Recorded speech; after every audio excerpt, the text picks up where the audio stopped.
আসসালামু আলাইকুম সবাইকে। আশা করি সকলে ভালো আছেন। আমি আপনাদের ইন্সট্রাক্টর নুসরাত জাহান চলে এসেছি আপনাদের সাথে ক্যানভা কোর্সের 15তম ক্লাসটি নিয়ে। আজকে আমাদের ক্লাস টপিক হচ্ছে ডিজিটাল আর্ট। নরমালি আমরা সকলেই পেন্সিল অর পেপার দিয়ে স্কেচ করে থাকি। তবে ডিজিটাল আর্ট হচ্ছে আমরা যদি কোনো আর্ট কল্পনা করি সেটাকে আমরা ক্যানভার মাধ্যমে ক্রিয়েট করতে পারবো। তো আমি রিসেন্টলি কিছু ডিজিটাল আর্ট তৈরি করেছি, সেটা আজকে আপনাদের সাথে শেয়ার করি।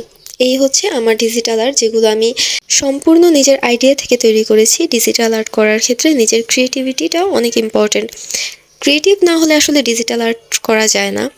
তো এগুলো হচ্ছে আমার কিছু কিছু ডিজিটাল আর্ট, যেগুলো আমি নিজে তৈরি করেছি। তো দেখতেই পাচ্ছেন।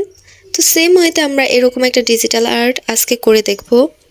তো চলুন কথা না বাড়িয়ে প্র্যাকটিস শুরু করা যাক। আজকে আমি যে ডিজিটাল আর্টটা করব সেটা সম্পূর্ণ আমার নিজের আইডিয়া থেকে। আমি কোনো প্র্যাকটিসের জন্য কোনো ডিজাইন নেব না। তো ডিজিটাল আর্টওয়ার্ক লিখে সার্চ করার পরে আমরা এখান থেকে একটা পেজ নিয়ে নেব। তো এই তো দেখছেন আমি একটা পেজ নিয়ে নিব এখন, ব্ল্যাঙ্ক পেজ। ডিজিটাল আর্টের ক্ষেত্রে আপনি কপি করতে পারবেন না কারোটাই, কারণ এটা সম্পূর্ণ নিজের ক্রিয়েটিভিটির উপর ডিপেন্ড করে। আমরা অনেক সময় দেখা যাচ্ছে কিছু কল্পনা করি, সেটাকে আমরা বাস্তবে রূপান্তর করতে পারবো ক্যানভার মাধ্যমে। তো আজকে আমি যে ডিজিটাল আর্টটা করব সেটা হচ্ছে অনেকটা ন্যাচারাল ভিউ। তো ফার্স্টে আমি স্কাই ব্যাকগ্রাউন্ড লিখে সার্চ করে নেব অ্যান্ড একটা স্কাই ব্যাকগ্রাউন্ড নিয়ে নিব।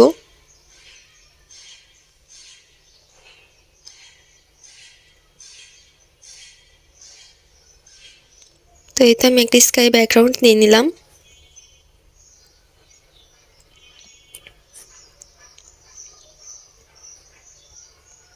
অ্যান্ড দেন আমি একটা গ্রিন ফিল্ড লিখে সার্চ করব অ্যান্ড এখান থেকে আমি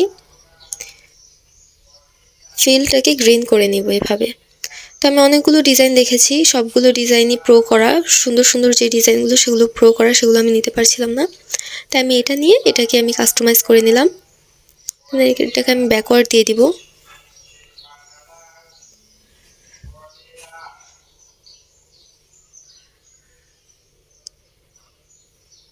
দেন আমি গ্রাস লিখে সার্চ দিব অ্যান্ড এখান থেকে আমি ঘাসের একটা এলিমেন্ট নিয়ে নিব।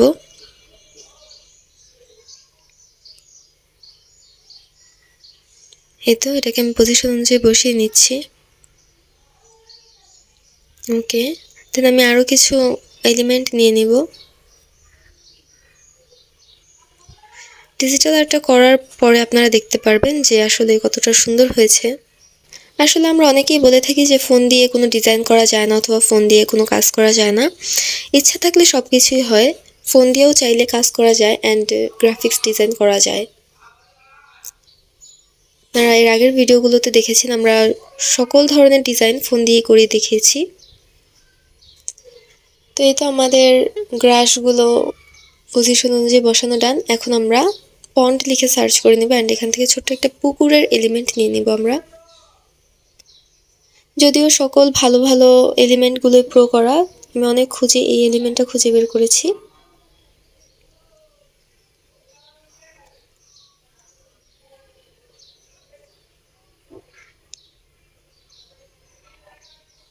তো আসলে কোন এলিমেন্টের সাথে কোন ডিজাইনটা মানায় সেটা আপনারা যখন তৈরি করবেন তখন বুঝতে পারবেন। দেন আমি এখানে ফ্রগ লিখে সার্চ করে নেব অ্যান্ড এখান থেকে আমি একটা ফ্রগ নিয়ে নিব। যদি আমি প্রোটাই নিলাম কারণ ভালো কোনো এলিমেন্ট আমি পাচ্ছিলাম না। দেন আমি ওয়াটার লিলি লিখে সার্চ করে নিব। এটা সম্পূর্ণ আমি নিজের আইডিয়া থেকে তৈরি করছি।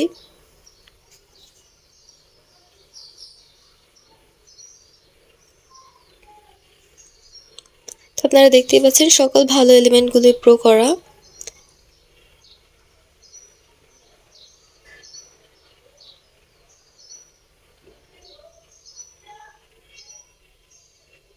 তো আমাদের ডিজাইন অনেকটা শেষের দিকে।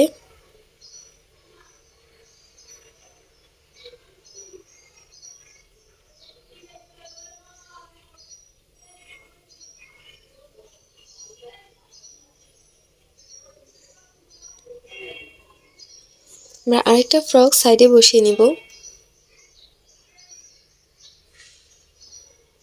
এই তো আমাদের ডিজাইনটা কত সুন্দর হয়েছে দেখতেই পাচ্ছেন।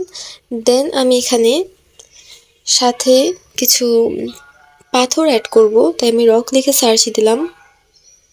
অ্যান্ড আমি এটার পাশে কিছু রক অ্যাড করে দেব।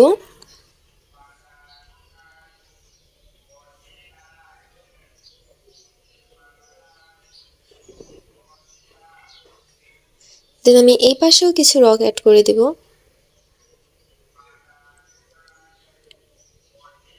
তো আমি রকের ওপরে কিছু ঘাস দিয়ে দিচ্ছি যাতে দেখতে অনেকটা রিয়েলিস্টিক লাগে।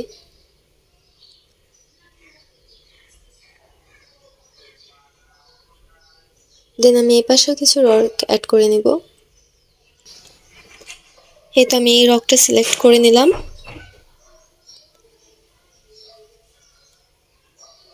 দেন আমরা কিছু ট্রি অ্যাড করে নিব। তো আমি এখানে ট্রি লিখে সার্চ দিব।